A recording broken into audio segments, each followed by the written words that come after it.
I'd like to call this meeting to order. Would you please stand with me and recite the Pledge of Allegiance?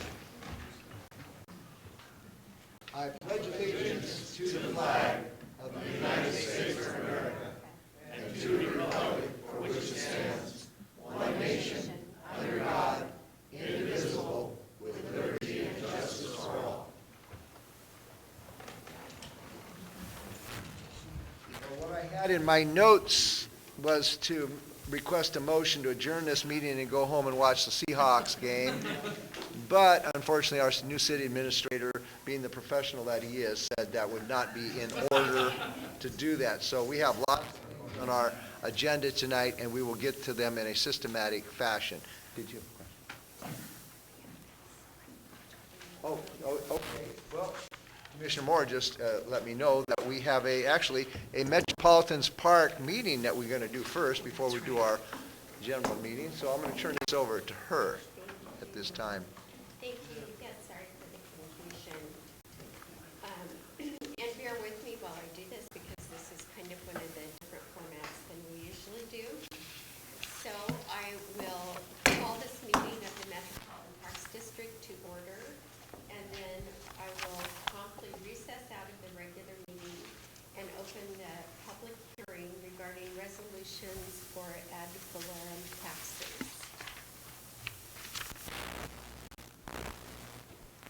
Tracy, could you explain out there what ad valorem is? No. No? Who's going to? There's a parliamentary petition here, I'm sure, that can explain that. Yes, Sorry. the ad valorem. Yes. Vicki, did you want to explain? She would know what Explain the that. definition of that term is? Okay. You can turn it over to Donna. Okay, and so I will turn it over to Cinnamon at this time.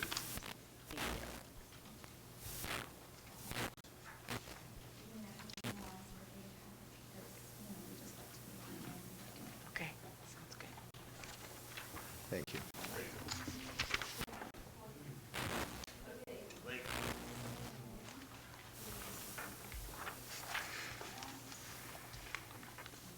Okay, so what you've got two things. So we can set the tax limit is set at 1% of what the previous year's actual taxes were received at. And that's only if you can show substantial need for meeting the full 1%. So this actually goes by the implicit price later, I think, I'll say that again, the IPD. The IPD is reset every year. This year it was set at 0.953, which means you can levy up to 100.953% of what you received in the previous year. In order to get that extra 0.251, you have to show substantial need, which is what the first sheet that I gave you is for. Basically, harsh economic times, loss of employment. The biggest reason that the park district falls under that substantial need is they were not able to get their full $400,000 levy last year because of the aggregate limit that the county reached. They were only able to get a little over 100,000 of that. So the first ordinance that you have is to increase your 0.953 up to the full 1%.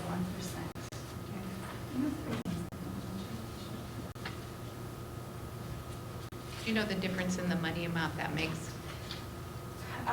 It was from 423 down to 166, so 280,000 roughly that you lost. There is the possibility to bank your excess capacity, meaning the difference between that 423 and that 159 or so that you received. But that has to, we have to look at that in like the next year with Mason County. So, the substantial need, you got the briefing, just the general increase, 18-1116.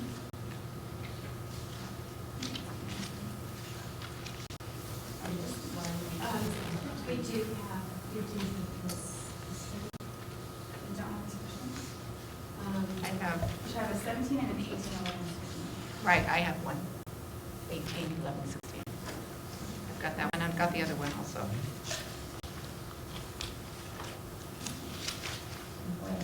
Yep, I have both. Here it is. Yep. Here it is. Okay, no. Okay. So that's the first ordinance, is a substantial need.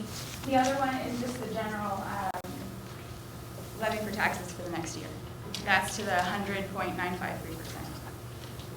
So combined, they bring it up to the 101% of your previous year's collected. Okay. I understand.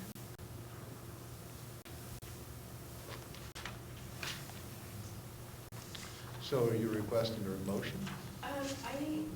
There is a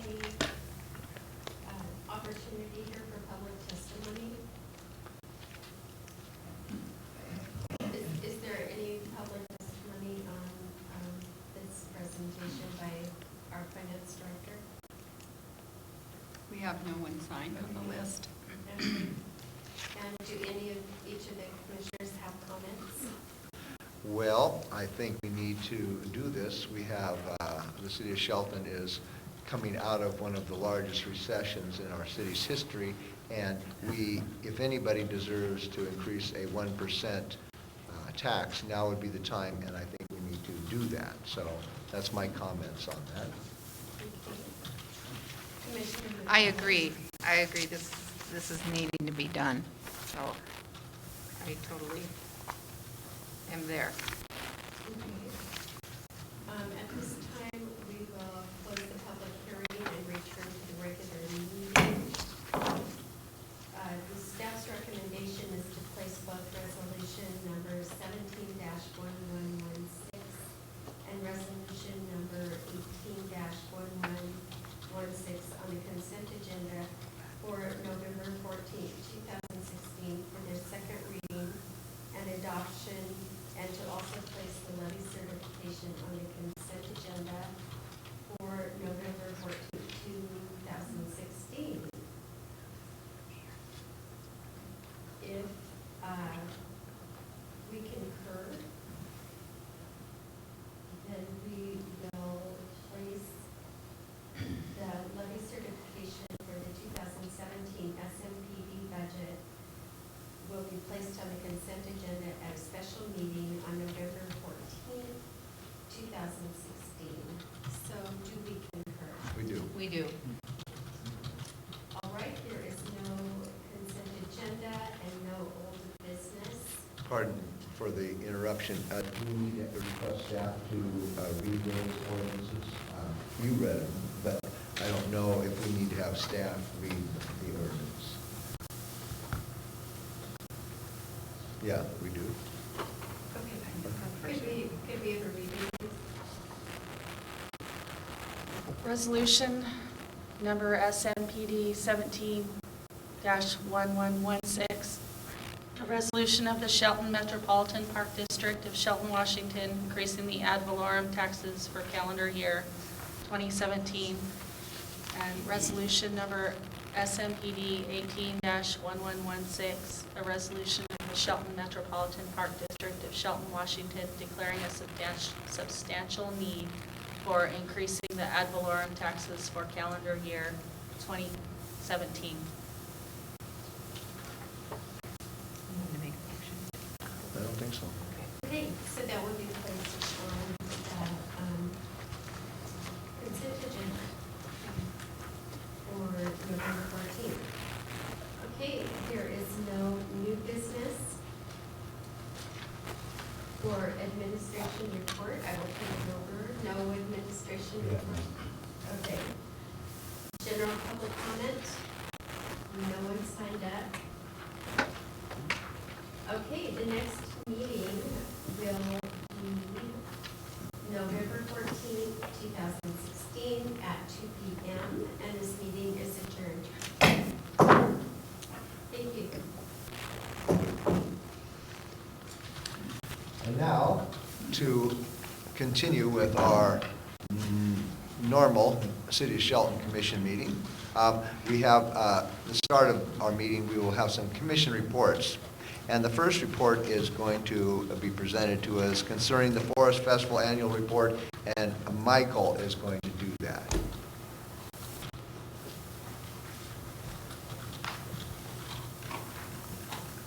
Mr. Mayor, Commissioners, Mick Sprowski, Mason County Forest Festival, and with me, Amy Cooper, this year's Vice President for Forest Festival. The 2016 Forest Festival was a huge success. This was the 72nd annual event celebrating Mason County's natural resource and logging heritage. The theme this year was We Are Timber Strong. As a representative of Mason County Forest Festival, I want to again thank you for your support given to us. And without the lodging tax grant, it makes it difficult. It's a significant part of our operating budget. This type of festival would not be possible without the aid of our community. It's estimated that this year's event, we had about 8,000 people in attendance. And that's with one of the hottest Forest Festival weekends we've seen. I know Saturday was about 90 degrees and Sunday was 97 degrees. So with all that, we still had a good participation. The Gold Creek Walk Run had about 178 participants. The parade, the logging show, and the vendors had it was a good amount of people. I know that by the afternoon's end, the crowd faded quickly. The car show had about 314 entries with over 500 people in attendance.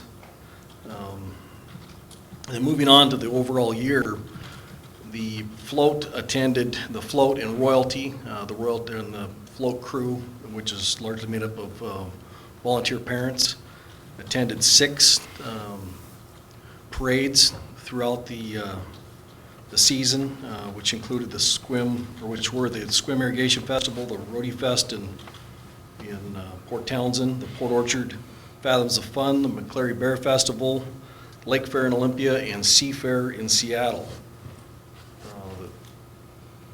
Overall, the float won awards at each one of those parades. It's the second year in a row that we've placed at or won an award at Sea Fair. That's our largest parade in the state. So, in all, the festival was a great event, or a successful event. We're looking forward to 2017, the 73rd annual event. We will again be hosting the Steel Timber Sports Western Regional Qualifier, which will continue to bring national recognition to the city of Shelton and to Mason County. The grant was for $6,000 in lodging tax funds. They were spent on the operations for the logging show. The breakdown of that basically was $5,000 to the management company and that we hire that handles the coordination and management, and then $1,000. The other $1,000 was covered about 50% of the cost for the bleachers and bleacher rental and delivery. The 73rd Annual Forest Festival will be held June 1st through the 4th, the main event being June 3rd. Any questions for us on the report? Well, I just have a comment. Sure. I think that the tourism fund money that you get part for is a great asset to the city of Shelton. And I'm not sure if you'd be able to do the work you do without that. So I'm glad that we're able to do that for you. Thank you. I agree. It's like I said in here, it's an integral part. It's an important part of our budget. Yeah. So.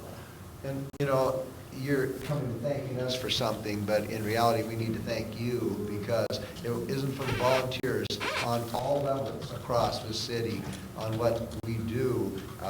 We could not be who we are, and 73 years and going strong. And so, if you ever wonder about should I keep doing this, my answer would be yes. So we want to thank you, and just looking forward to another great year. Thank you. Yeah, it amazes me. Every year I worry, I think, oh no, volunteers are dropping off.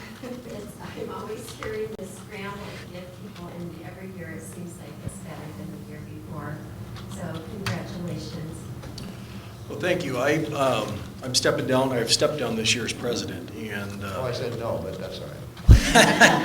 Well, I've taken on another, I'm staying with the association, I have, this is near and dear to me. However, there are other things I have to take care of. With that, that's what Amy and I would like to talk about is volunteers. So I'll let Amy. So yes, with that being said, I just wanted to make a quick comment about the 2017 Forest Festival. We really are in dire need of volunteers this year. We have a big position to fill with Mick stepping down, and we have a lot of positions that are open right now, and this is a volunteer-based event that can't happen if there's not enough of us. So we have a meeting this week on Wednesday, 6:30, Roosters. So come have dinner and see how you can help. So what are some of those positions? Can you name We need a them all? parade chair, we need a president, and we need a float chair, and then a whole slew of volunteers to go with our various genres and chair positions. So, yeah. Dinner at Roosters at 6:30, 6:30 for volunteers. yes. Okay. Thank you very much. Thank you. Thank you. Thank you very much, appreciate it. Next, we have a presentation from our school district, and it's going to be presented to us by Dr. Alex Apostle. So we appreciate you coming to our meeting tonight and sharing with us what's on your mind concerning the schools. Thank you. Here we go. Well, first of all, I would like to thank Mayor Cronson, our city commissioners, and Ryan Wheaton and Vicki Look for this opportunity. It's my pleasure to be here with you this evening. I want to share something with you that is very important to our school district and community, and that is the bond and replacement levy, which will be presented to our voters and community on February 14, 2017. I want to begin by indicating to you the high correlation between our school district vision and these two important initiatives. The school bond and replacement levy are pivotal and are much more than bricks, mortar, and wood. They are the foundation and infrastructure required to ensure a 21st century education for all of our children. This bond and levy will provide the stimulus to ignite and influence economic development and economic prosperity for our citizens and community now and into the future. Great communities, great schools, great state, great country. You know, the president of China was at Lincoln High School about 6 months ago in Tacoma at Lincoln High School, and the reporters asked him, what is your greatest asset? What is your greatest investment in China? And he quickly said, without any hesitation, our children. As I begin my presentation, I want you to take a look at this slide. It's the free or reduced lunch rate in our school district. Everything I'm going to say this evening is focused on our children. And I know about what it's like to be on free and reduced lunch. I was one of those kids in Tacoma, Washington. I grew up near the hilltop, and I know that it's going to be a long road for most of these children. In November, that figure will jump because more families will understand the rules and regulations as it relates to obtaining a free or reduced lunch. And it'll skyrocket from there close to 80%. So again, this bond, this replacement levy is all about our children. These are the major areas of focus for the bond. And probably many of you have heard about Graduation Matters Shelton. The target is 100% graduation. Many people have said, well, Alex, you know, 100%, that's a pretty lofty goal. But I believe in the United States of America, it's the new normal. It must be the new normal. We need to make sure our students are graduating through a system that promotes them through high school graduation and beyond. And we have a lot of support in the community regarding this initiative. and we're moving forward steadily towards 100%. Student achievement for all students, raising test scores and overall student achievement.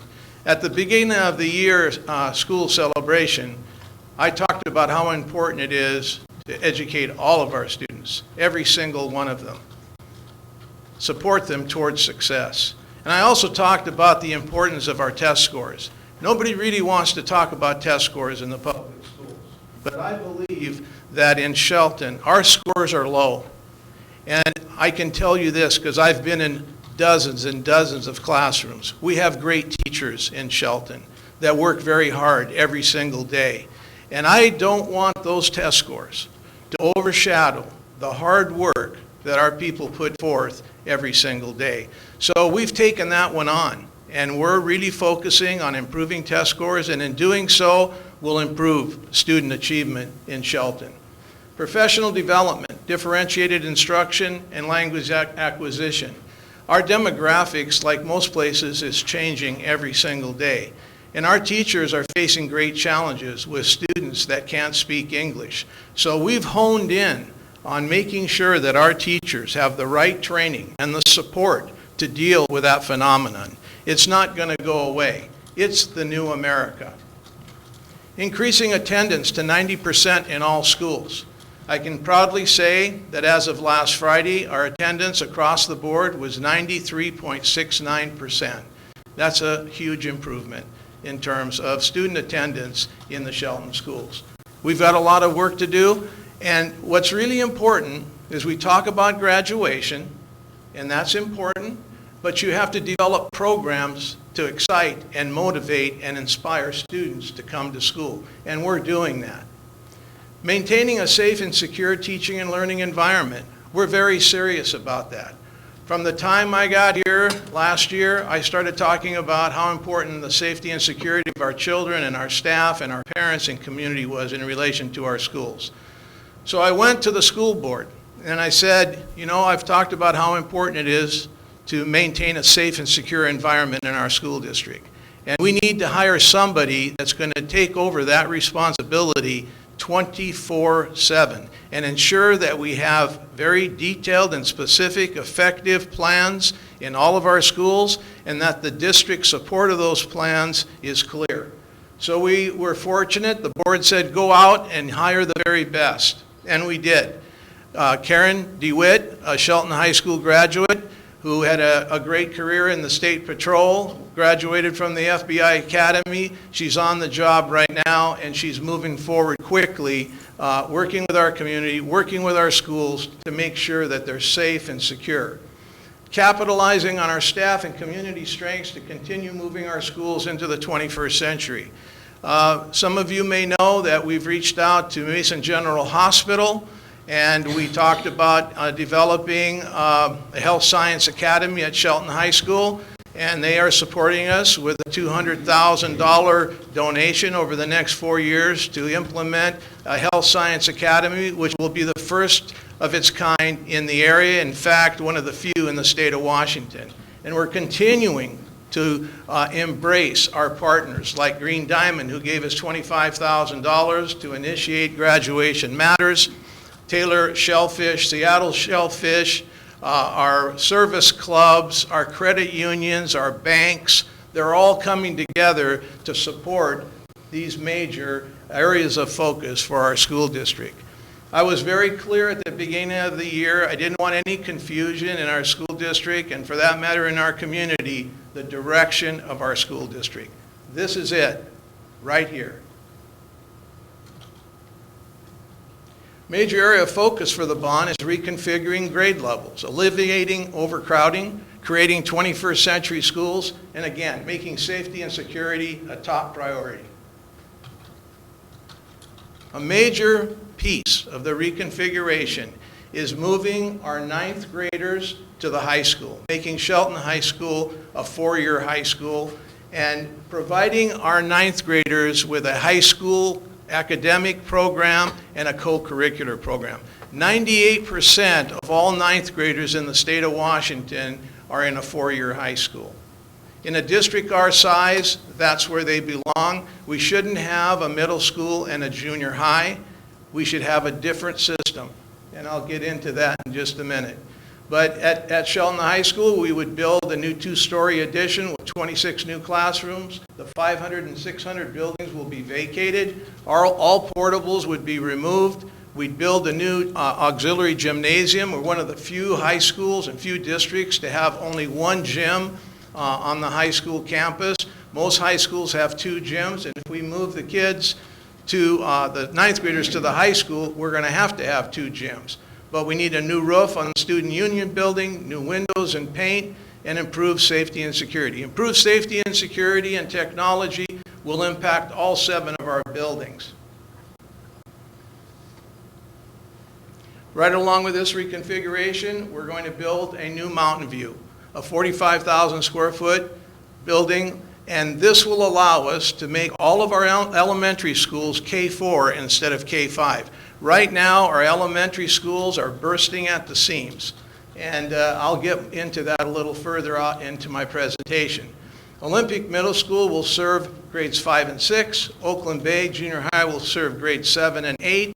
And the Mountain View Annex, where we have our preschool, will be modernized and portables will be removed.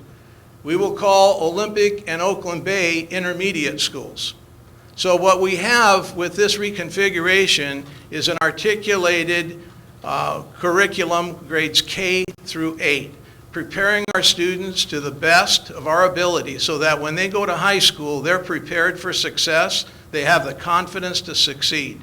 Right now, we have 9th graders going into Shelton that are 2, 3, and 4 credits behind because currently they don't understand, no matter what we say, how important that 9th grade year is. So that's the way the system will look. The following will help alleviate overcrowding and achieve smaller class size. Of course, the new Mountain View Elementary, as I've stated, all elementary schools will be K4, additional space added at Shelton High School, and intermediate schools to serve grades 5 through 8.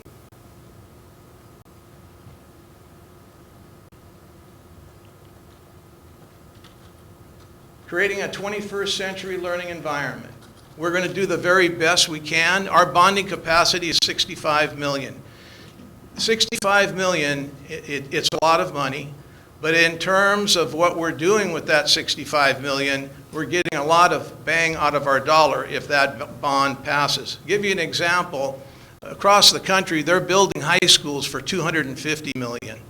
A district like Pioneer with 600 some students passed a $26 million bond issue to build basically one school. North Mason, same thing. Stanwood, a fairly small community, is proposing a bond to build one high school campus for $147 million. Our kids will be competing against those kids. We're going to do the very best we can to provide the very best for our kids. Safety and security. I've already talked about how important that is. We will update every one of our schools in terms of safety and security with cameras and the best technology that we can afford to protect our children, to protect our parents and our staff.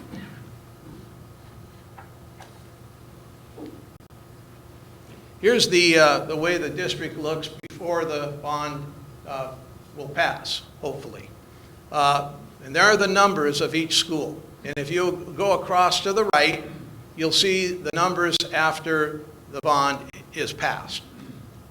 So there's about 100 less students in each one of our elementaries. And I will tell you, if the bond doesn't pass, the 9th graders will not go to the high school, and we'll have overcrowding like you wouldn't believe at our elementary schools, and we will not have enough money to remodel those schools to accommodate those elementary kids. So class size will go through the ceiling. Our 9th graders will continue to be housed in a junior high school, while their counterparts all over the state of Washington are in a high school environment. Those are the kids that they're going to compete against for jobs and admission to colleges, universities, and technical schools. And of course, you can see the numbers there. Shelton High School will go from about 1,043 to 1,433 because we're moving those 9th graders over. Now, this is how our partner schools figure into this equation. Right now, Pioneer and Hood Canal students go 1 year to the junior high, and then they go 3 years to the high school. Southside, 2 years at the junior high, 3 years at the high school. Post-bond, Pioneer and Hood Canal kids will go directly into the 4-year high school, and Southside will go 1 year to the intermediate school, and then 4 years to the high school. And here's the cost of proposed building improvements. Most of the money will go to Shelton High School and building the new Mountain View. And it's very expensive to do business these days. And as you'll see, I'll break down those costs. This past spring, the maintenance department came to me and said, we need to put a new roof on the middle school. And I said, well, it's not that old. Well, he said, we need a new roof, unfortunately. And I said, well, what will that cost us? Over $1 million to put a new roof on the middle school. Now, you can't do business that way and be a successful organization. This bond, if it passes, will allow us to develop a foundation and develop a maintenance and operation strategic plan so we can do a better job than we have in the past to maintain our buildings and our facilities.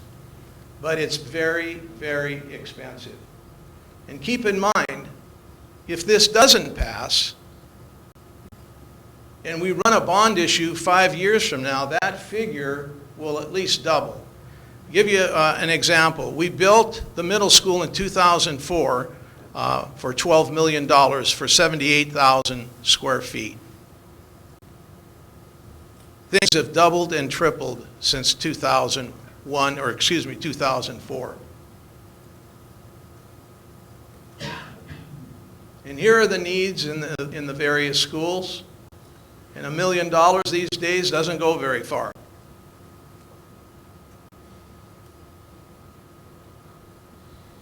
Of course, Mountain View, new school. And if you've ever been in Mountain View and taken a look at the bathrooms and teachers teaching in basically closets, you know we're ready for a new school. Olympic Middle School, repair and replace roof. Well, the roof is going to cost about $1.1 to $1.2 million. Technology and safety upgrades there. Like I said, that will happen across the board. Choice, $1.2 million. Again, technology and safety upgrades. Making sure that we are doing the very best we can in the area of technology to provide our students what they need. We all know that technology is moving very fast, but we're behind, and we need to catch up for our children's sake. And again, every school will be improved in terms of safety and security.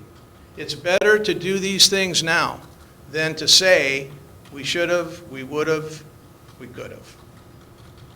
If somebody gets hurt in our schools or is killed, and bad things happen everywhere, we'll be looking at each other and saying, why didn't we do something to protect our children, to protect our staff, and to protect our community?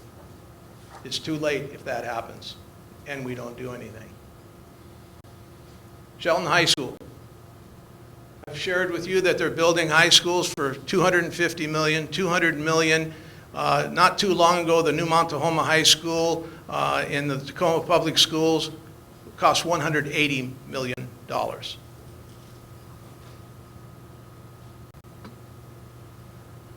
We'll resurface the pool deck, new family facility, restrooms, changing room, ADA upgrades. We'll replace the track. The track, if you've ever run on it or walked on it, it goes like this, humps and so on throughout the track. Replace the light fixtures, and we need to do a structural evaluation of the bleachers. That costs $25,000 just to assess the bleachers. Other district priorities: demolish old unused buildings at the maintenance site, create new parking, paint exterior of the main building. If you've seen our maintenance department, our maintenance structure, it needs that and a lot more. Transportation, replace heat pumps, asphalt repaving, Child Care Center, provide new portable with playground. Now, I'm going to go through this fairly quick here because I'm running out of time. The current tax rate for the bond passed by voters in 2001 is $1.75 per thousand. This is, if we pass the bond this time around, that'll be an additional $1.81 per thousand, for a total of $3.56. The total estimated tax rate for 2018 through 2021, and then it'll be $2.75 per thousand beginning 2022 through 2038. The district cannot collect more than the total amount approved by the voters. The hospital district and other entities, as the value of properties goes up, they can collect more money. We cannot do that as a school district. So what we vote for, that's it. And you can go online and figure your property and what your tax is going to be. In fact, this entire presentation is online. And you can qualify for tax exemptions. Okay, this is the replacement levy, and that's exactly what it is. This is like a checkbook that maintains your daily household expenses. Without this, we'd be in real serious trouble. The current levy expires December 31st, 2017. The new one would start January 1, 2018. If it passes, we get $3 million a year from the state, but if it fails, we don't get anything. That really doesn't make too much sense, but that's the way state operates. So if we pass it, we get more assistance. If we don't, we're stuck. The replacement levy provides about 18.75% of the district budget. They support everything that you can think of on a daily basis. The replacement levy, what we're asking for is $7,330,000. That's exactly what we've had for the last 3 years. We're not raising it. We're not asking for more money. And there's a risk there with the cost of doing business. There's a risk, but we tried to hold back as much as possible, and that's what the levy would be in 2018, 19, and 20. And here are some of the things that the replacement levy supports. Classroom teachers and assistants, physical education, art, the Navy Junior ROTC program, classroom curriculum materials, furniture, summer school, technology support for online testing, because all testing now is online. Transportation expenses, including fuel, special education, nursing, school libraries, after-school programs. You know, when these types of levies fail, you see school districts cutting program. They cut athletics, they cut drama, they cut art, and that's a reality if we don't pass it. Swimming pool operations, high school auditorium costs, school safety and security. It's the everyday expenses that we run into. And out of that money, not much is available to do those things, but some money comes out of there. Very little, though. Shelton Proud, Shelton Now. That's our battle cry, and if you go by the district office, we have a banner, Shelton Proud, Shelton Now. And it is our moment in time. I thank you. I thank you, Doctor, for coming and sharing Thank with us tonight, this presentation, and we have something to think about. Thank you very much. Appreciate your time. Thank you. Next is our weekly commission report. Can I go first? Of course. All right, just because I want the doctor to remain here when I tell him that Tuesday I'm be doing a MACECOM board meeting, and then Wednesday I'm having lunch with you. Thursday I'm having lunch with you. Now, we have lunch once a year, so I was just kind of curious of how you got 2 lunches this week out of me.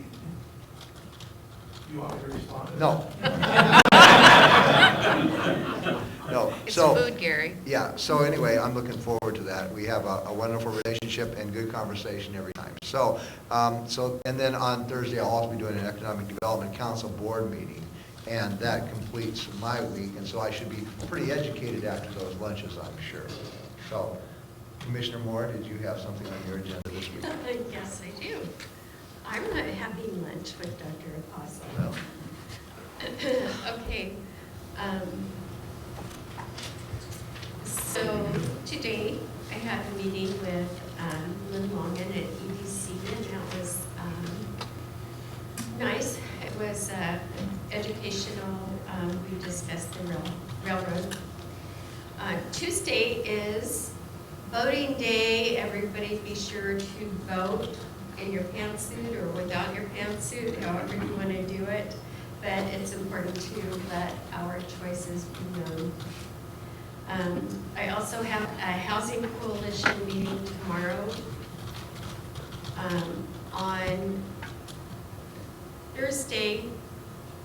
On Friday, we'll be celebrating Veterans Day.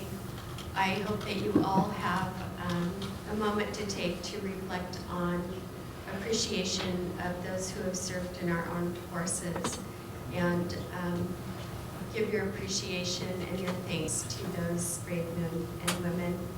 I appreciate you all so much, and that's my week. All right. Tuesday, tomorrow, Election Day. Get your ballots in if they're not in yet. And I'm sure there'll be election parties all over the place, so you can attend to have some fun as the numbers come in. Wednesday, Thursday, the 10th, the groundbreaking for the Olympic College welding shop is going to take place. And that's my week. Can I ask a question on the groundbreaking? What time is that, on Thursday? I believe it is 3:30. 3:30? And it'll last about 20 minutes. Is that at the high school? No, at the college. At the college? Yeah, that's where they're building it Oh, behind the okay, college. okay. Thank you very much. Yes. Appreciate that. All right, that completes our weekly commission reports. Next is, we're going to do something else? Yes, Okay. yes. Tell me what date was the groundbreaking? Thursday, the Thursday, 10th. yeah. Oh, okay, I was off on that one. Yeah. Okay. So I would like to have Carrie come up. And, okay. He won't come up. We, as commissioners and mayor, we are going to be donating some money to the United Way fundraiser. And we would like to hand our donations to you in a group setting. Leading by example. Yes, leading by example, so that, you know, they will accept any amount that you can give them. They will appreciate it. Can you tell us a little bit what this money goes for and the type of programs? Yeah, so we support 18 nonprofits within Mason County, and we all work together towards the ultimate goal, and also helps us with minor, our day of caring. So, yeah, all the work that we do within the community. Okay, and it stays in the community. Oh, yeah, every dollar stays within Mason County. But you can designate your money to any nonprofit that you would like. So Okay. we encourage you to keep your money within Mason County. All of the grants go towards nonprofits in Mason County, but whatever nonprofit you choose, we'll make sure. In Mason County. You can actually do a nonprofit anywhere, Oh, but okay. we encourage you to keep your money I do local. too. I encourage it also. That's a good thing. So what do we do? Do we stand up, or do we just hand them these? I'm gonna hand this to Carrie. And this is Dan Cooling, the United Way of Mason County's president. Yes, and Dan. And I just want to say, thank you, guys. This is my first year as president. It's actually my second year on the board, so I don't know how to get roped into that. But over the last year, just the partnership we started with Day of Caring and going forward, I really appreciate the leadership that we get from the city going out. And I think it's a really big plug for us that we've got city leaders, we've got city employees, we've got everybody on board, and we're doing a lot of great things. We just had the biggest Day of Caring, and I know Carrie talked about that before, but in 50 years, and it took a lot of partnerships, and that's what we're looking forward to doing over the next few years, is keeping those partnerships going. So I really appreciate everything you guys do for us, and thank you. And I heard that many of the nonprofit organizations they would just fold up if it wasn't for people's donations to their funds and their. It is. The money comes through, and I encourage everybody to, when we do our next funding cycle, the community can be involved and be on these committees that get on there and get to visit the nonprofits, see how they're running operations, get to sit and hear the stories of things that they're doing. But then you also have to make the tough decisions in helping the money go to the most impactful place, and then providing the guidance and the help for the people that want to get that going, helping be the connection. Our goal is to be the hub for all the nonprofits in the area where we can send people if they come in and this is the issue we've got. Well, we'll send you here, here, and here because these have all the resources. So. Thank you. And I know that, even, like I said, any amount helps, and it does make you feel good when you can donate to Definitely. charitable organizations. So would you like to come up? We're going to hand these to you. This is the Seahawk ticket winner. So anyway, Thank you very thank you much. very much. Thank you very much. Next on our agenda, which we've only worked about 1/8 of the way through, just relax, everybody. I'm sure we'll know what the scores are. The first 10 minutes of the Seahawks game, we both did a touchdown, so after the first 10 minutes, it was 7-7, so they've got a little bit of time to go, and I'm sure that we'll figure out what to do there. But we have general public comment period, and so, Vicki, did we have somebody signed in to speak tonight on the general public comment? Yes, we do. Okay. The first one signed in is Marilyn Vogler. Good evening, Marilyn Vogler, 420 East Poplar. I want to talk about the recent developments in public works, but I don't want to criticize or blame. I want to talk about the structure that I think contributed to these problems. And I'm talking about the fact that we have a 3-person commission. And by the Open Meetings Act, you are prohibited from talking about city business except in public meeting.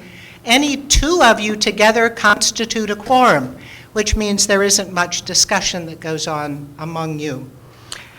It's important to note that our commission system predates the passage of the Open Meetings Act. It was passed in 1971. We've had our commission since long before that, and so our commission predates restrictions on commissioners getting together and talking about things. What this means for you, that if you're having a staff briefing or a tour of SPI, a tour of the recycling facility in Tacoma, any gathering that's not an announced public meeting, it can only be one of you that's there. It's one of you and a staff and an expert and a committee. Now, I realize that our new city administrator is making changes, but no matter what the changes, that can't make the fact go away that 2 is a quorum under a 3-person commission. And I would argue that when you have one-on-one discussions, it almost guarantees that the 3 of you will come to a meeting with different information, to a commission meeting with different information, a different depth of knowledge, and more limited insight, that were you able to talk more in depth from the source. Until there's a commission meeting, you have no opportunity to hear one another, to hear your first-hand reactions of one another's questions, concerns, arguments. There's no opportunity for a conversation to develop. And I certainly can't guarantee that we'd not have made the same mistakes with, for instance, Angleside, but I think this sort of misinformation is less likely to survive in larger conversations. Our population, should we shift to a council form of government, would require 7 councilors. Had there been 7 of you, 2 or 3 could have visited the recycling facility together, could have been involved in the sewer coalition talks, could be talking about the roundhouse. 2 or 3 could have gotten together to discuss the pump station details with Public Works. In addition, when we have only 3 of you and you can't talk, it means that projects get associated with one of you rather than the commission. So the sewer coalition seems mostly to be the mayor's project. The roundhouse is Commissioner Moore's. The pear orchard, as I understand it, really was a project that Commissioner Janet Rogerson devoted a lot of time to when she was on the commission. When there is turnover, this leaves projects more likely to be abandoned. A subcommittee of 2 or 3 would mean it was a commission's project, not an individual's. I'll be back, but I urge you to think about this in the interim and what it might mean for things going on in Shelton if you could talk with one another. Thank you. Thank you. Next. Amy Cooper. Good evening again. Amy Cooper, 409 West Railroad Avenue. I'm with the Shelton Downtown Merchants this evening and also Cooper Studios. I just wanted to let the commission know that we had a very successful Halloween spooktacular event on Halloween night. It was the first time that the merchants had actually organized trick-or-treating downtown, and it went fabulously. We had a ton of kids come through, free trick-or-treating for everybody. Even some of our businesses that are outside of downtown came down to Evergreen Square. And we had a fantastic time. We also raised some money for some of our local charities and nonprofits. We had a pumpkin carving contest at Coffin Birth Tattoo and Curiosities that raised money for Adopt a Pet. The Cinemas was kind enough to do a food drive, and they offered a free showing of Hocus Pocus at 4 o'clock. And then at Cooper Studios, we did a photo booth and raised over $300 for Graduation Matters Shelton. So I just wanted to let you know that it was a fabulous experience for all of us. We've gotten great feedback, and so we'll be doing it again. Thank you very much. I saw it, and I thought it was a fun activity. Next. Randy Lewis.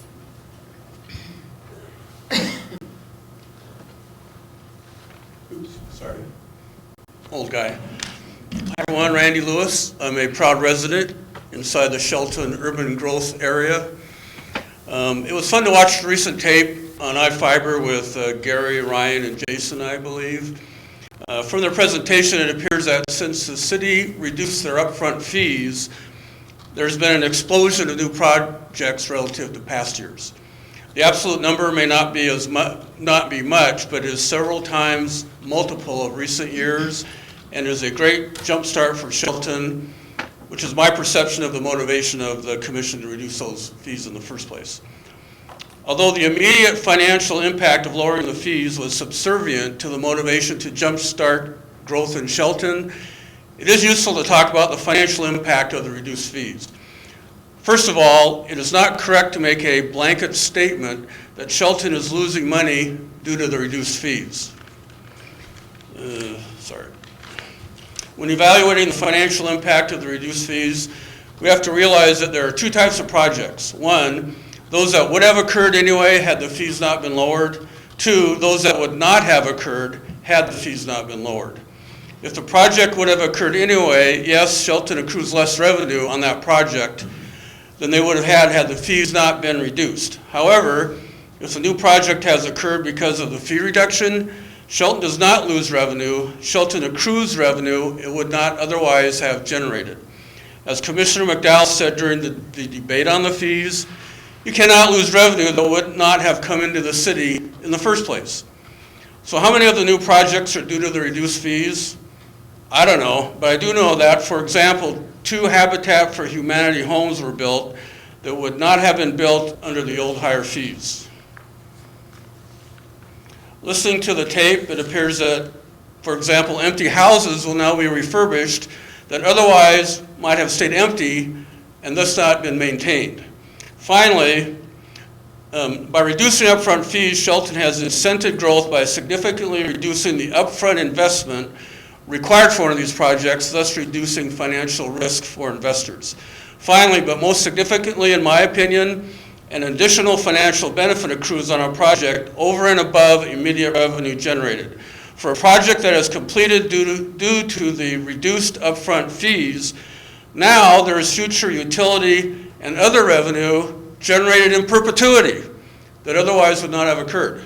For those evaluating the financial impact of the reduced fees, a value should be put on these future revenues and used when making comparisons. Thank you. Thank you. Thank you. Anybody else? No, there is not. All right. Moving right along, we have an opportunity to recess out of our regular meeting and open a public hearing regarding our 2017 preliminary budget and consideration of the 2017 ad valorem tax. And so I will turn this over to our financial director at this time.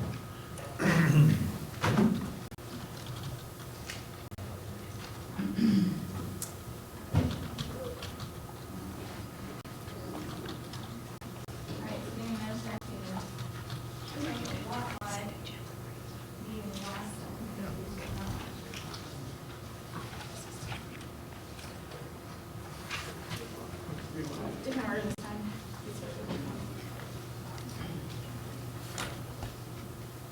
So your certification on the top, that's basically what goes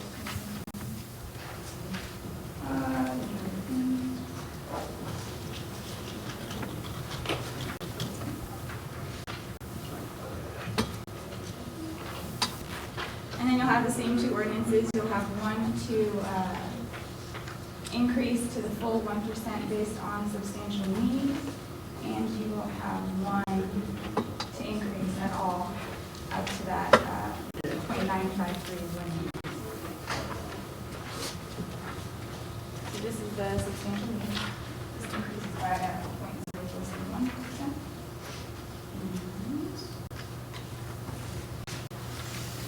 This is the main ordinance that brings you up to the 100.953% based on what you collected last year in the property taxes.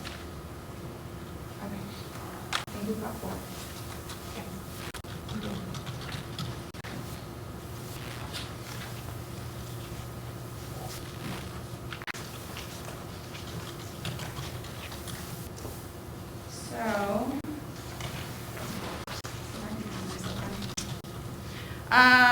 So for those ones, I don't know what order you want to go in, but basically, I think it says in here in one of these, the original, the 1888-1116. I don't remember the budgeted amounts, all of them. I know you budgeted $1,882,149 for your the city's regular taxes. It came in at $1,842,361. The EMS, I don't know off the top of my head. I think it was like 283, something like that. I'd have to look at it again. But so that was your original budgeted amounts. Your ordinance shows what actually came in. So you budgeted 1.88, you actually got in 1.84. From that 1.84, we can levy up to what the IPD is, that 0.953. So we can levy 100.953% of that. With this substantial need, the second ordinance, the 1889-1116, then you can come up to that full 101%. And with the current economy in Shelton, the closures, the things that we've going on, we definitely fit under that substantial need, I think. So I prepared it for you. That's what that is. I think we're doing budget too, yeah?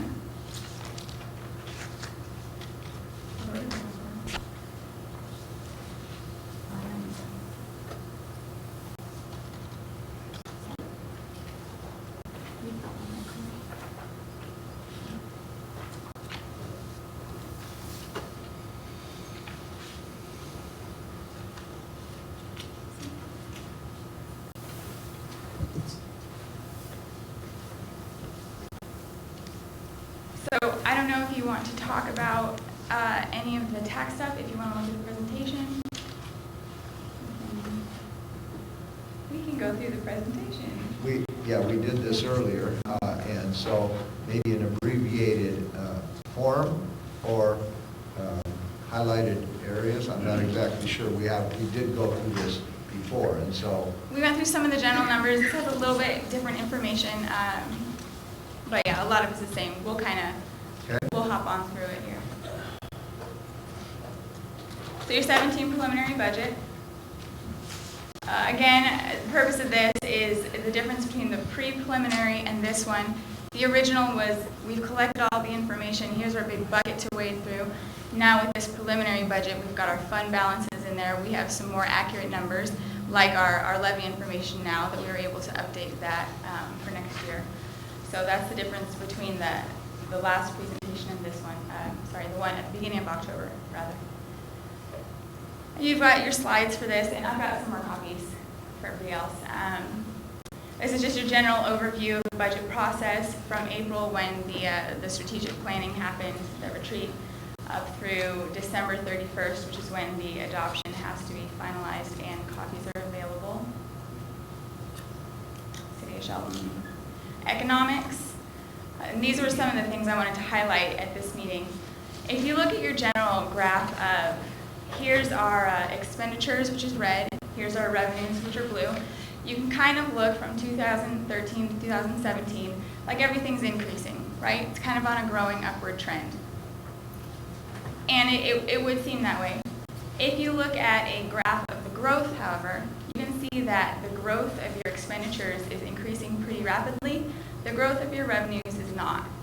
And at some point, you'll see your revenues are going to stop growing and your expenditures are going to keep going. So that's something to keep in mind when you're looking at the budget this year and in the future. That gap is getting larger.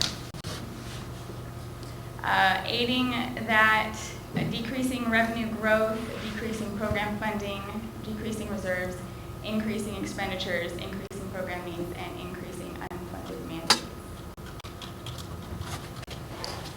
Basically, we need to make a plan. As we're looking into 2017, we need to look at building our economy. The budget process, just to give a general overview, your general revenue, it was decided this year that your general revenue is going to be allocated based on prior year's expenses. Program revenues were going to stay with that program instead of getting reallocated. This is just kind of a nice little screenshot of your resolution that, your ordinance, excuse me, that details that. Resolution is a resolution.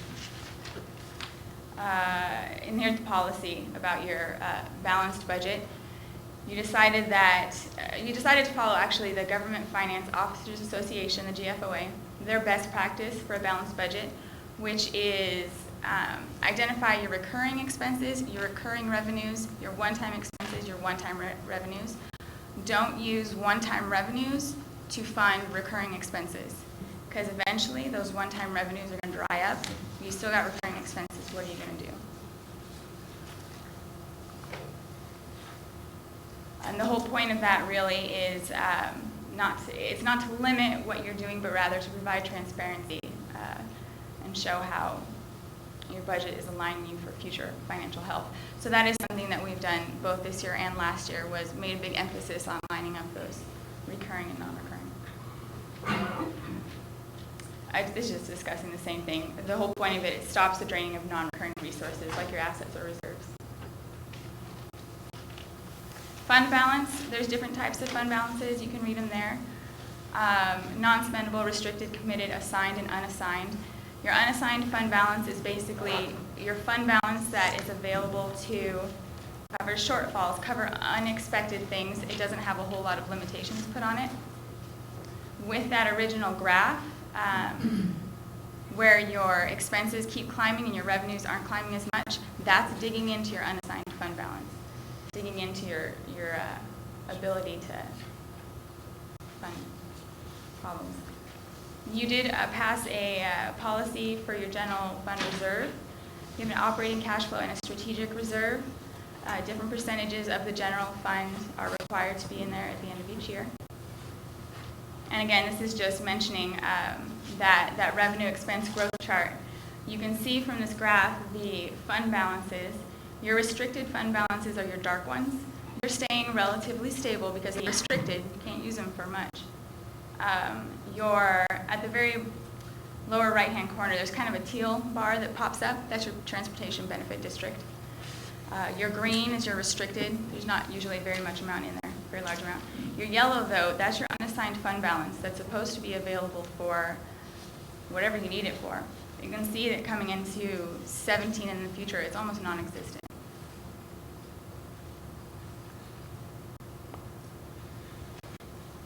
Priorities, funding increases need to be monitored closely. That's just general for good budgeting, but it's something that we need to make sure we're doing.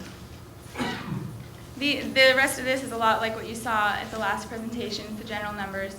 Your whole city budget, your request was $48 million originally. You can see from 14 to 17, it is climbing a little bit, not terribly. The funds with the expenditures and the revenues, you can see that the totals are the same because it is balanced budget. What's not asked for in direct expense or revenue resides in fund balance to balance those. Funds, it's pretty much the exact same thing. Actually, I think it is the same thing. Public safety sales tax, and this is something when you get your budget document, this will be larger in there with more information. This is where your public safety sales tax is coming from and going to. It's kind of nice to know. Property taxes, and that's something we just touched on. Assessed values continue to drop. I don't want to say what it is off the top of my head because I might be wrong. They did drop again this year. I don't want to say what percentage in case I misspeak, but they dropped again. The county caps your collections on your taxes based on your limit, based on their limit as a whole as the aggregate. You can bank capacity, which is the difference between what you asked for, or you could ask for, and what you were able to get.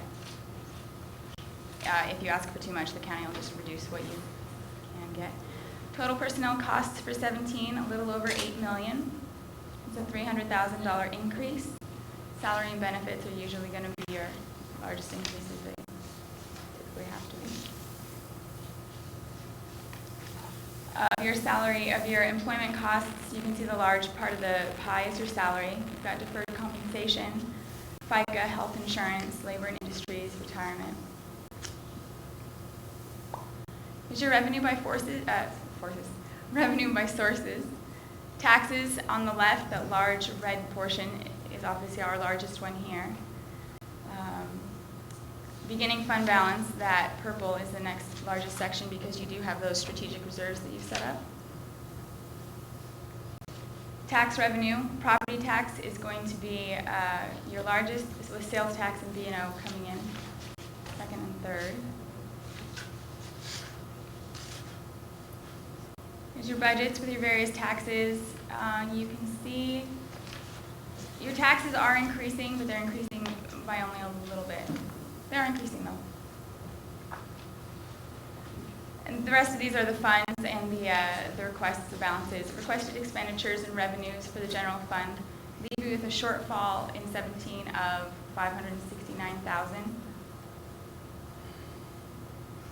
Operating purpose, most of that is public safety, most of the requested budget.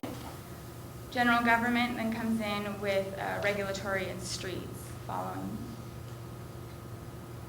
You can see this larger probably in your budget document. This is a picture of the requests, the ongoing requests and the one-time requests. These were requests for funding. I believe this slide is showing you what was actually funded. Yeah, what's included in the budget. Tourism requested expenses and revenue, shortfall of $5,000.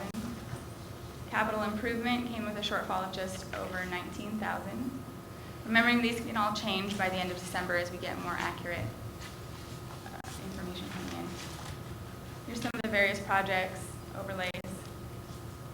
Water, a shortfall of $185,000. Sewer, a shortfall of $300,000. Solid waste, $226,000. Storm drainage, surplus of $54,000. EM&R equipment, maintenance and rental, shortfall of $78,000. Fireman's pension, a surplus of $40,000. And these are a lot of your unfunded requests. This list may grow by the end of the year. It may change as we continue to get more accurate numbers and continue to balance.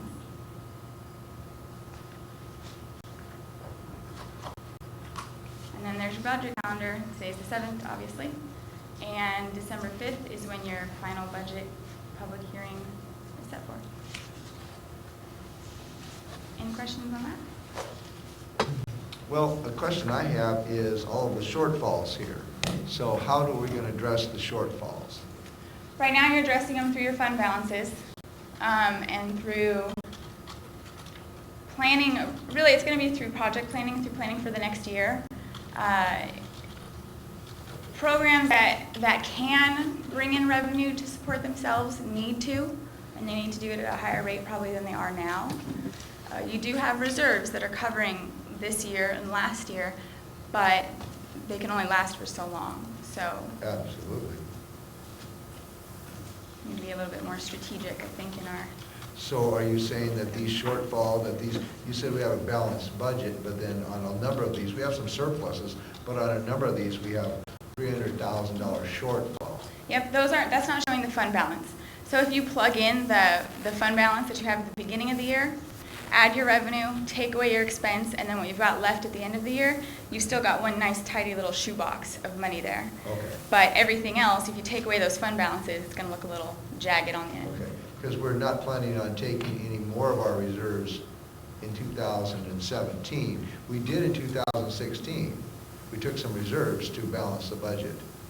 And are you anticipating of taking more reserves for the 2017 budget? I haven't been asked to look at the committed or the restricted reserves yet to do that. We've managed to do that just from the unassigned reserves, which is available for general use. All right. But if you continue in the way that it's going, you might have to look at dipping into those. Yeah, it would be my first choice not to. Yeah. Any other questions? No. Well, thank you very much for the presentation. Thank you. Thank you. All right, now let me see if I can get this correct. Okay, we have had that discussion from Cinnamon Brown, and what we're going to do now is, I believe, ask for any public testimony concerning this. No one has signed up for public testimony. Okay. And next, I invite my fellow commissioners if they have any more comments concerning this budget. Not at this point. Okay? And so I believe at this time that we have enough information due to this report. So I'm going to close this public hearing and return back to our regular meeting. And at this time, I would say that we concur with staff's recommendation to have the first reading of ordinance number 1888-1116 and 1889 and 1116, and be placed on the second reading for both of these on the consent agenda for November 14th, 2016. Could I please have staff read both ordinances? First reading, ordinance number 1888-1116, an ordinance of the City of Shelton, Washington, increasing ad valorem taxes in the City of Shelton for the calendar year of 2017. And first reading of ordinance number 1889-1116, an ordinance of the City of Shelton, Washington, declaring a substantial need for increasing ad valorem taxes in the City of Shelton for the calendar year of 2017. Okay. And I believe that we are ready to move forward with the consent agenda. And so are we ready for a reading of the consent agenda? Yes. Will you please have a reading of the consent agenda? Consent agenda. Vouchers numbered 12974 through 13023 in the amount of $102,085.44. Handwritten warrant number 12950 in the amount of $217.28 for interpreter services check reissue.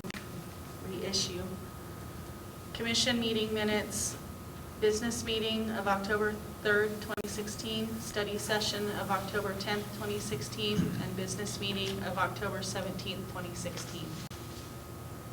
Is there a motion to approve the consent agenda as read? I move that we approve the consent agenda as read.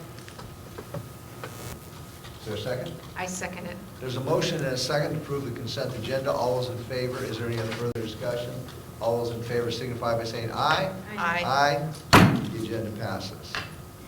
Now, on our main agenda is we have a new item called the inaction agenda. And this action agenda has a couple of items in here. The first item is going to be our Public Works Director, Craig Gregory, and he's going to talk to us about Lake Boulevard. Thank you, Mayor and Commissioners. A couple weeks ago, October 14th, we briefed on the completion of Lake Boulevard. Public Works is now requesting a motion for final acceptance of that Lake Boulevard project. Just recapping, the original budget was just over $4 million. Final budget paid out was $3.844 million, slightly under. And do you have any further questions on this final acceptance? I do not. I'm glad it's done. I'm glad it's done. Yes. It's beautiful. And so I guess at this time, we have an opportunity for the public comment. Anybody have a public comment that they would like to make concerning this action item? And if there isn't anybody signed up, what I will do is ask my fellow commissioners if they have any more comments about this item. No. Yay, it's No? done. Good to have it done? Good Yep. project. Okay, so is there a motion to approve the Lake Boulevard Rehabilitation Acceptance Form? I move that we approve the Lake Boulevard Rehabilitation Acceptance Form. I second it. There's a motion and a second. Any further discussion? If not, all those in favor say aye. Aye. Opposed? That passes. Next, we have a Eagle Point acquisition resolution, and that's going to be presented to us by our Parks Department and Recreation Director, Mark Ziegler. Thank you, Mayor, Commissioners. I'm bringing back to you today the approval of paperwork associated with the acquisition of Eagle Point.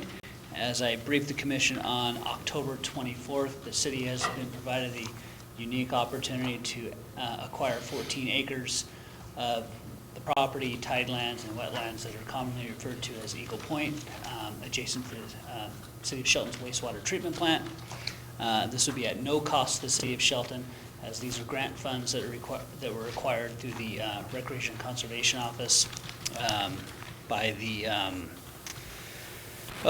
Salmon Enhancement Recovery Fund, Squaxin Island Tribe, and Capital Land Trust. The funds are both federal and state through the Salmon Recovery Enhancement Fund and the Federal Coastal Wetlands Grant.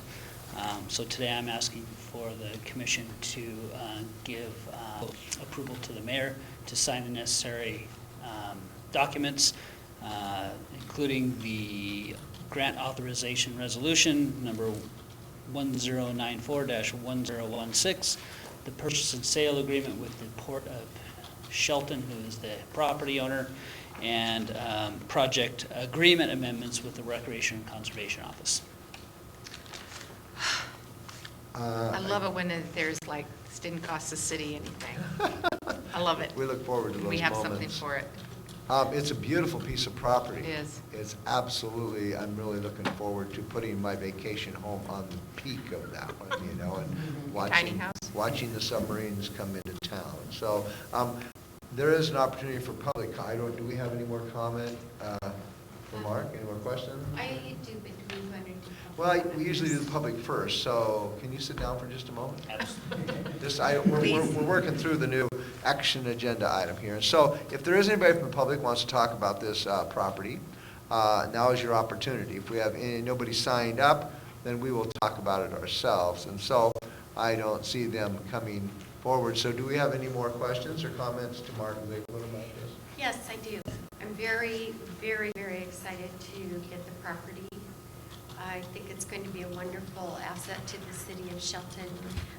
The one thing that I have a question about, and I'm not sure, I'm not quite clear on, is how does the process work once we have the property?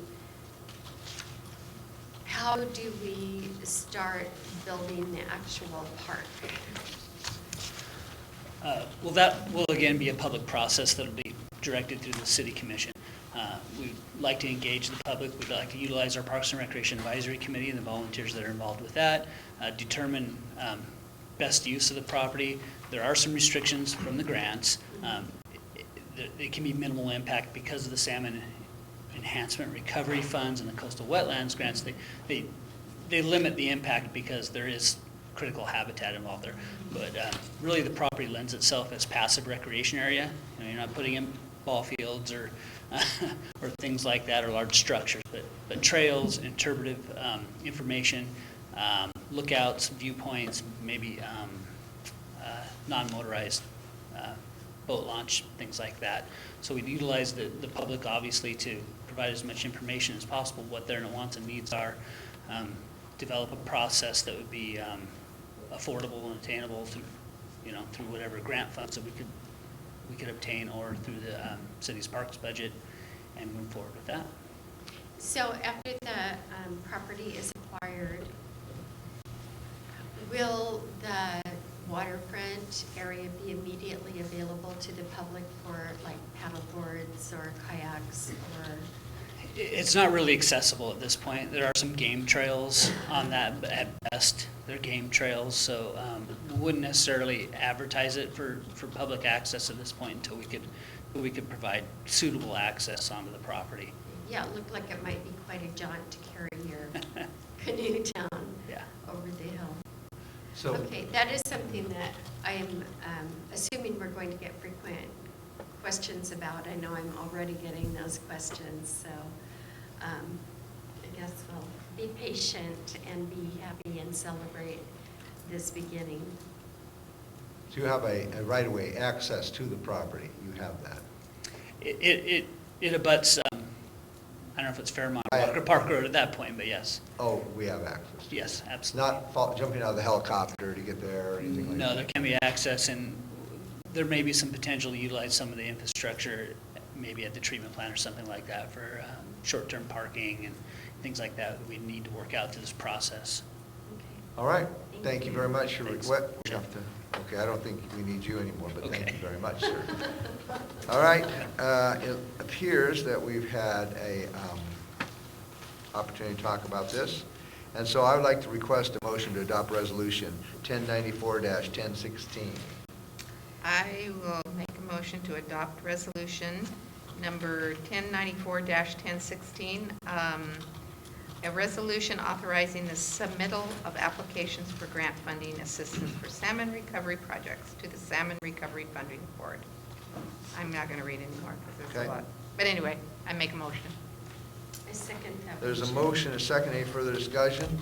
All those in favor signify by saying aye. Aye. Opposed? Good job. All right. Next, there's no old business tonight, but there's an item under new business concerning the Simpson Railroad and Roundhouse options, and this will be presented to us by our city administrator, manager, Ryan Wheaton. Thanks, Mayor and Commissioners. We are bringing forward information on the offer from Simpson for both the rail in city limits and also the roundhouse structure. This has been talked about a few times before I started. The roundhouse feasibility study was presented. We've touched on this the last couple weeks. So we are bringing forward, and what you'll see in front of you in this briefing request are 5 options that we've looked at, utilizing both the feasibility study that was done a few months ago and also information that we were able to put together through Parks and our public works. So we also have staff here if we need to answer any questions. I will run through the 5 options and discuss the potential fiscal impacts associated with these. And if we have questions during or after, just feel free to stop me. Option number 1 that we're discussing is to obtain the roundhouse and railroad and look at constructing a museum. This is the focus or the highlight of the feasibility study that was done. The capital cost that is identified for this is $28 million with $1.75 million in annual ongoing costs. Option 2 would be to obtain the roundhouse and railroad with no immediate plans for constructing and instead mothball the roundhouse. The cost for mothballing the roundhouse and removing the electrical substation that is directly in front of the roundhouse is roughly $450,000. Option 3 would be to decline the offer from Simpson to obtain the roundhouse, but instead obtain the railroad for the future exploration of rail business. That portion for us is a little bit difficult to provide a hard and fast number for what the potential fiscal cost could be. We did, however, get some information from Simpson that the maximum cost there would likely be about $500 per foot, and that would be if we needed to at some point explore adjusting to common carrier status with that railroad. But since we don't know what that rail business would be, we're not going to give you a definite estimate with that one. Option 4 would be for us to decline the roundhouse and instead obtain the railroad for conversion. So we would look at a rails to trail conversion here, where we turn that portion of railroad in city limits into a multi-use trail. Our initial estimate, based on some of these projects that have been done in the past and also some of the recent work that we've done constructing trails or a walking path in town, the initial estimate there is $300,000. And then option 5 would be to decline the roundhouse and railroad. Obviously, that carries no cost in terms of fiscal amount. We are asking that you consider these 5 options and provide staff with a clear indication of which direction you'd like us to go.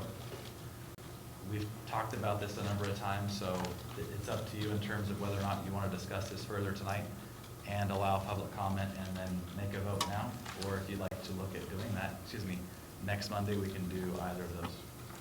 Well, I think it'd be good to allow public comment on this because it is an action item and there's some people that have shown up. So, but you have to sign in if you'd like to speak. So I think now we'll allow public comment first. Anyone like to talk about this, you would sign in and we would start that as soon as we get some names.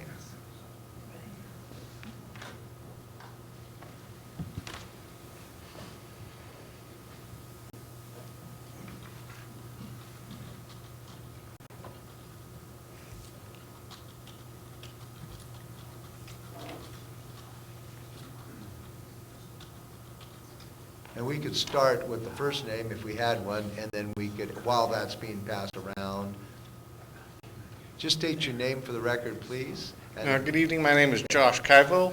I am a railroad and historic railroad preservationist. And I'm really disheartened to hear that we're still stuck on this $28 million to create a railroad museum. It's very, very feasible to be done for $500,000 or so maximum. I'd be willing to head up a nonprofit organization or something like that if the city would just be custodians of acquiring the roundhouse and right-of-ways. We have plans that can be implemented to implement museum facilities, tourist operations, public excursions, that type of thing. The cost to rehabilitate the right-of-way, I'm not sure where exactly you're getting these numbers from, but common industry standards dictate for constructing new railroad track and right-of-ways is usually about $1 million a mile. So, and average cost for maintenance for Class 1, which is minimum standards for hauling passenger traffic, you can figure about $50,000 a mile to have a good, solid, reliable Class 1 railroad. Again, this can all be, funds could all be raised and covered by either private investors or donations to a nonprofit organization. A nonprofit organization could apply for historic grants and restoration funds, things of that nature. There's, as mentioned before in the feasibility study, there is a very large community of railroad preservationists in this area, and there's a large number of people that are interested in seeing the preservation effort take forth here with the Simpson Railroad and Roundhouse. This is very much a once-in-a-lifetime opportunity to create one of the, what could become one of the crown jewels of railroad preservation in this area, in this corner of the state, corner of the country, to be more specific. I know I've been fighting for this and pulling for this long before even Simpson announced that they were going to sell. I've been trying to broach the subject while I was an employee there and got little to no traction just because of pure business politics. And this, I really urge the city, as this railroad is one of the main reasons why this city was able to really come together and thrive in the early days. And to lose that part of this city's history and heritage, that's almost a crying shame. It's almost a crime against yourself. So I really hope that the commission takes that into consideration. Thank you. Mark, you want to read the next name? Is it Fred? Fred Hyde?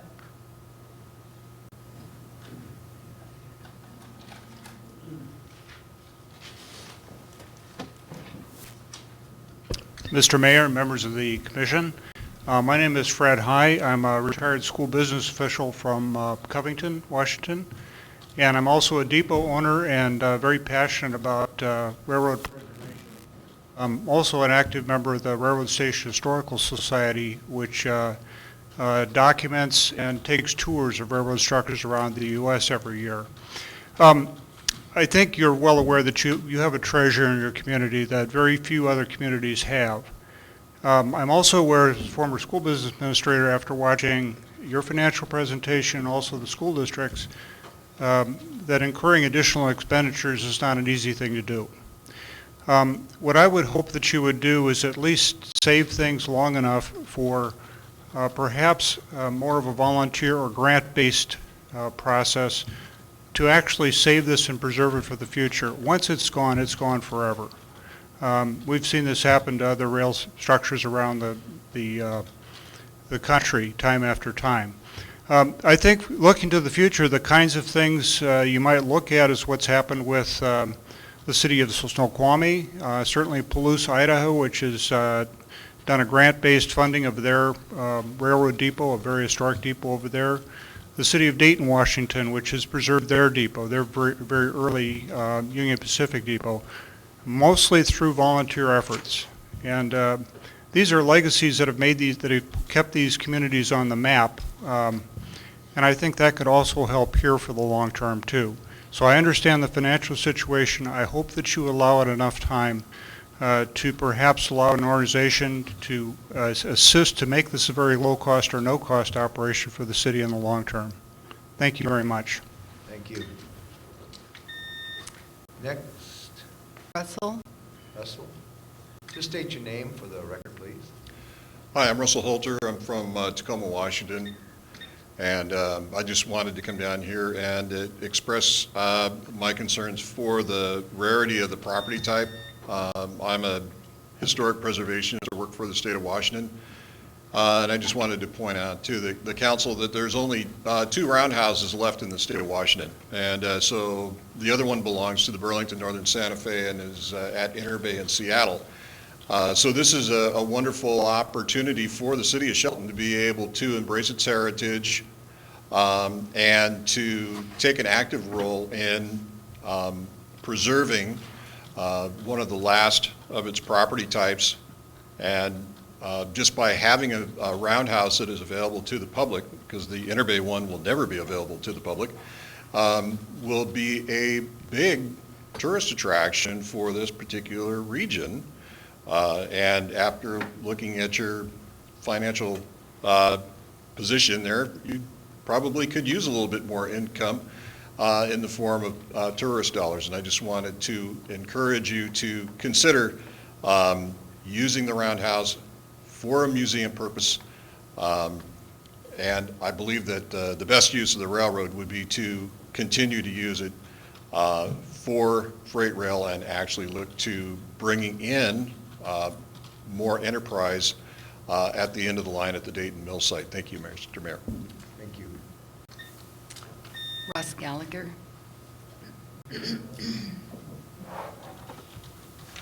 We know him.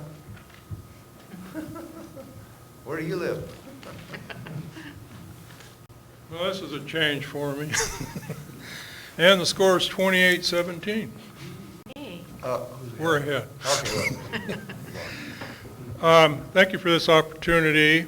Many of you know I made a career at the Simpson Railroad, 39 years. And in the days of, actually I started on November 1st in '67, and at that time things were a little different. I saw the boss, he said, okay, get a physical. And that was it. And 39 years later, away we go. But also, I'm quite familiar with government, and you received 5 options from your city administrator. And a lot of projects I was involved in, we took the engineering estimates. And sometimes they're a higher dollar than reality. And hopefully we can find some common ground where the real true numbers are on situations. Recently I spent some time down on the Oregon coast. There's a railroad down there that runs through Rockaway Beach down to Garibaldi. And it's on the weekends. There's a steam engine and some diesel engines. And it's quite popular. And also I saw on Facebook a while back these pedal car things that was actually tried out here. And I saw that down at Garibaldi, and people get their exercise and going down the tracks. But like previous speakers have said, this is an asset. Do you want an asset? That's the other thing. Does this community really want an asset? To have people come here. A number of years ago when the railroad was still flourishing, there's these people that have speeders. And they're 1 or 2 man or maybe a little bigger, but this one organization ran the whole main line of Simpson one Saturday. And there's a picture somewhere in the archives of all these speeders on the round turntable and all that. But that's another option. But also it comes down to liability. How are you going to address liability if you do go through saving the roundhouse and providing opportunity for tourists? So with that, I'll leave you with that, and thank you for this opportunity. Thank you. Thank you. Pete Replinger.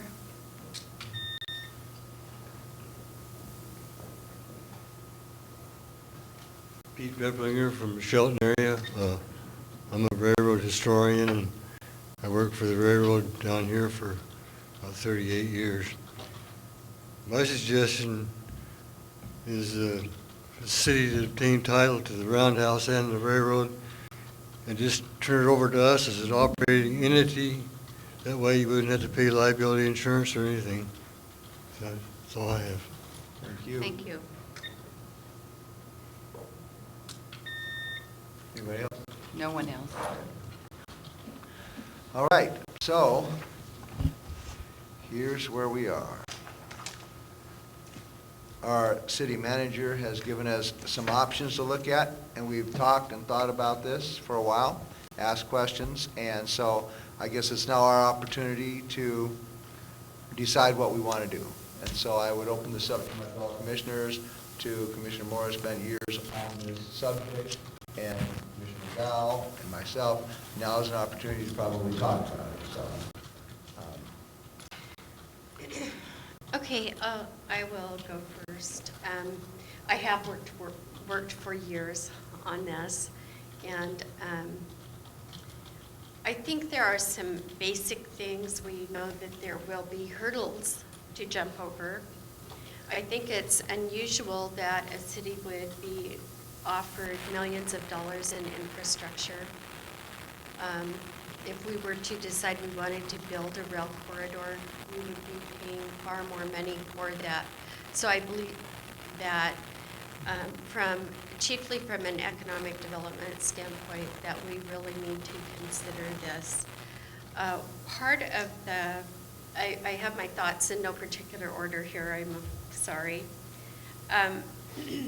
The rail corridor, I was surprised to find that we would even be questioning that, as we have asked and been working with Simpson to acquire that since, at least a portion of it, since even before they announced that they were going to be leaving. And that is part of the Railroad Avenue improvement corridor that anybody who drives in off of Railroad Avenue knows that we desperately need to improve the street. We need to have a complete streets type of program where we have sidewalks and we have lighting and we have places for the people who live along there to walk into the city. So that has already been under survey. That has already been part of the consideration for the consultants that we have hired to do the Railroad Avenue feasibility study. We have had rail riders here. They have made an offer that would keep the tracks in service until we decide what else to do, or until we have either an occasional excursion train, or we are ready for full freight mobility. The rail riders have their own insurance. They do some maintenance of their rails. It's a hoot. Everybody would want to ride it every day. It's a viable business. They have 2 other locations. They're eager to come here. And as soon as they get the word that we will have a rail for them to ride on, they're ready to order their new cars and do the contracts with the city and with Green Diamond to come in. And they're asking for a 5-year contract. The rail riders would not preclude the use of the rails as a either an excursion train or as a freight train. We would just have to be careful in our scheduling, but it can be done and is done in other tracks. The roundhouse is, we're continuing with issues regarding the access to the roundhouse. It doesn't sound like that's going to be the easiest part of this. We're talking with Green Diamond today. They're trying to figure out how they can make it work and how this type of operation will not interfere too much with their business. I think the most important thing that we really need to realize is how we can make the highest and best use of those properties and how we can take advantage of this great potential that's offered to us. It seems kind of overwhelming, but I think if we concentrate on the highest and best use as freight mobility, excursion rail, and the expansion of our industrial areas and industrial uses that may be required to have the freight mobility, that we would be the most responsible to look forward for that. And I also think that it's really, really important that we not focus on our current situation and make short-sighted decisions based on our current situation while losing track of the great potential if we are successful in this. And I know that it can be done. We have, through the last couple of years, I've made lots of friends. I have lots of experts. I don't know anything about trains, but I know other people that do. We have a lot of support throughout the state and throughout the states. And I know that by following their expertise, we can find an operator who will actually operate the rail system.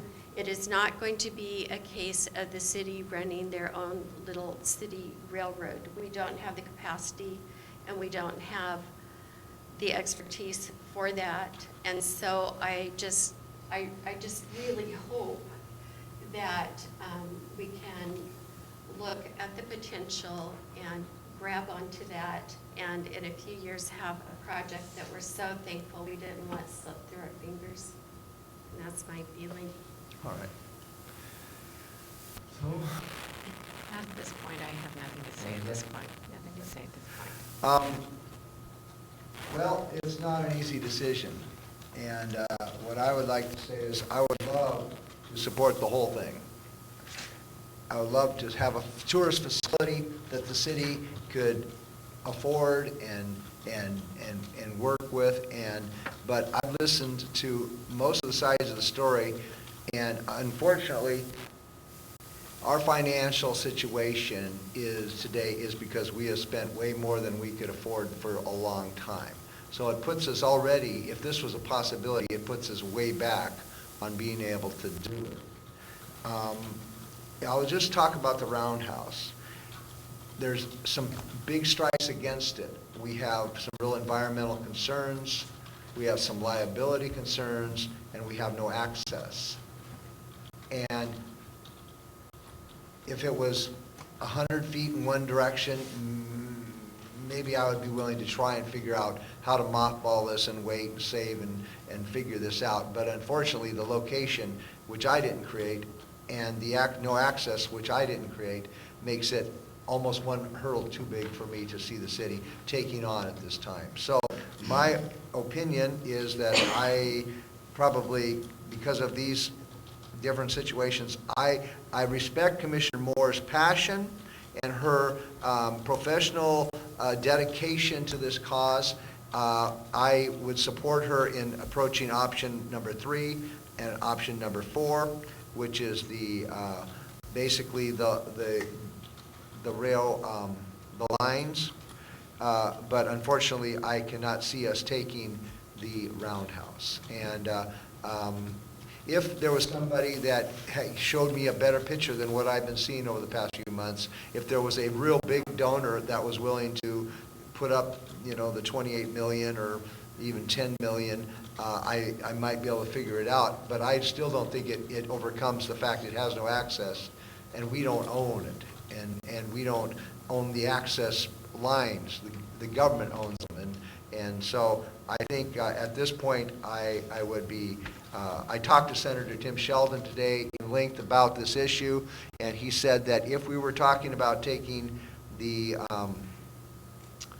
rail lines, not the Roundhouse, and if we wanted to do something with them, that he would help us and help us with finances to do something like that.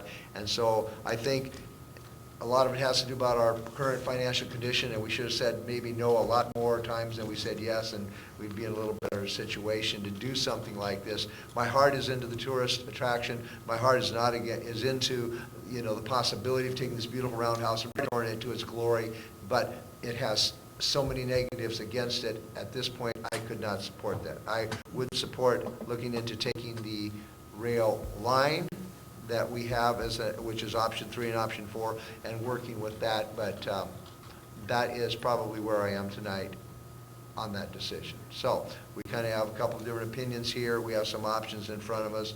Do you want another week to think about this, or do you have any opinions on this? Well, I do. I should probably speak up while I'm here. I grew up in this community, and my dad was a highland logger at Gobi. We had to cross the railroad tracks every time we came through town. We went to the Roundhouse for our school field trips, and I remember this, I was, as a little girl, in awe of this Roundhouse and just how super cool it was.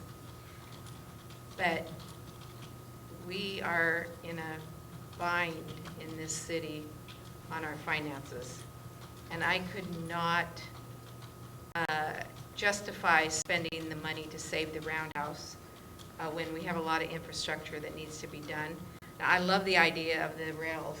I think that would just be a really, have something on the rails, those little, what are those little cars? Like, okay.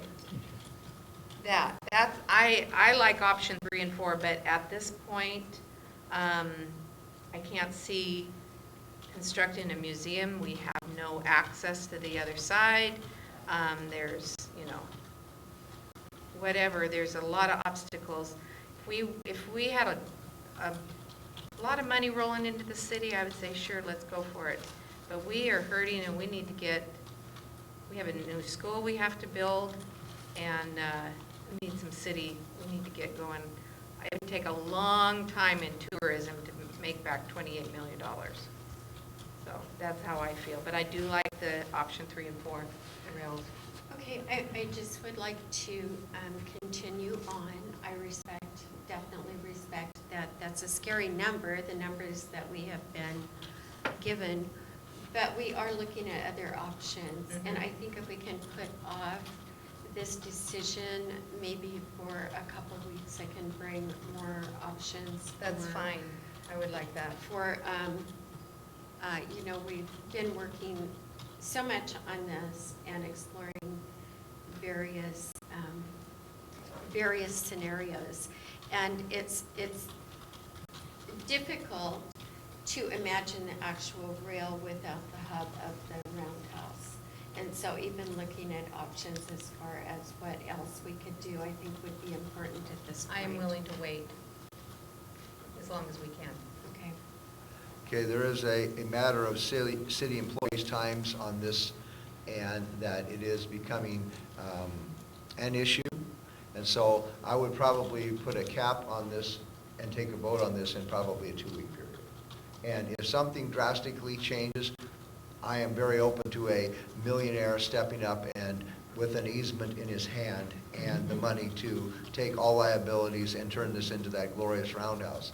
Unless a miracle happens, though, I think we have to give it 2 weeks and make our decision. So I think in my thought is, how are we going to get from one side to the other on the railroad? access. Well, Access. that's the problem. Yeah. That's an issue, and that's something that we're discussing right now.